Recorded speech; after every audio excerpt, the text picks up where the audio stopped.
The Wizard of Oz by L. Frank Baum. Produced by BKFK Publishing. Performed by Maya Degenhart, Lyla Davies, Gachago, Lucy Birch, Kate Langdon, Vicky Tredoux, and Max and Ruby Dews.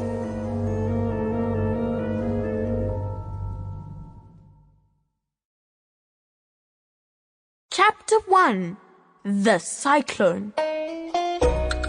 Dorothy lived in the midst of the great Kansas prairies with Uncle Henry, who was a farmer, and Aunt Em, who was the farmer's wife. Their house was small, for the lumber to build it had to be carried by wagon many miles. There were 4 walls, a floor and a roof, which made one room, and this room contained a rusty-looking cook stove, a cupboard for dishes, a table, 3 or 4 chairs, and the beds.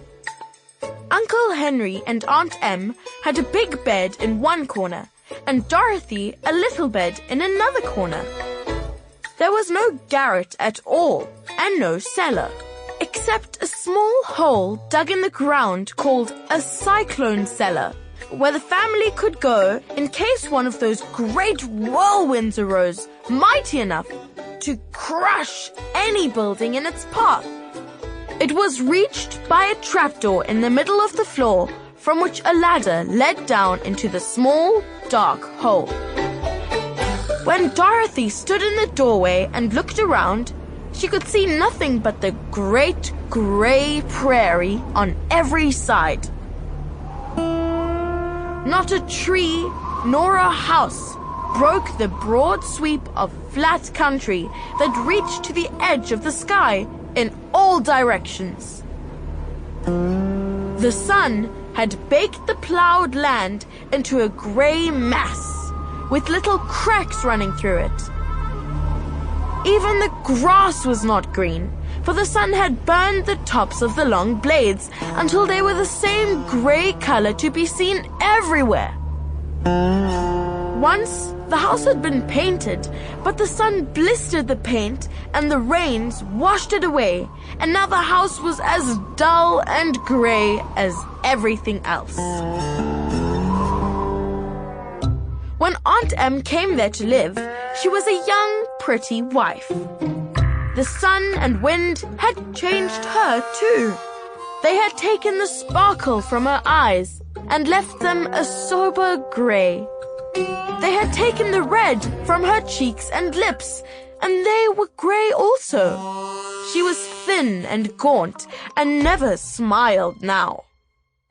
When Dorothy, who was an orphan, first came to her, Aunt Em had been so startled by the child's laughter that she would scream and press her hand upon her heart whenever Dorothy's merry voice reached her ears. And she still looked at the little girl with wonder that she could find anything to laugh at. Uncle Henry never laughed. He worked hard from morning till night and didn't know what joy was. He was grey also, from his long beard to his rough boots, and he looked stern and solemn and rarely spoke. It was Toto that made Dorothy laugh and saved her from growing as grey as her other surroundings. Toto was not grey. He was a little black dog with long silky hair and small black eyes that twinkled merrily on either side of his funny wee nose. Toto played all day long, and Dorothy played with him and loved him dearly. Today, however, they were not playing. Uncle Henry sat upon the doorstep and looked anxiously at the sky, which was even greyer than usual. Dorothy stood in the door with Toto in her arms and looked at the sky too. Aunt Em was washing the dishes. From the far north, they heard a low wail of the wind, and Uncle Henry and Dorothy Sample complete. Ready to continue?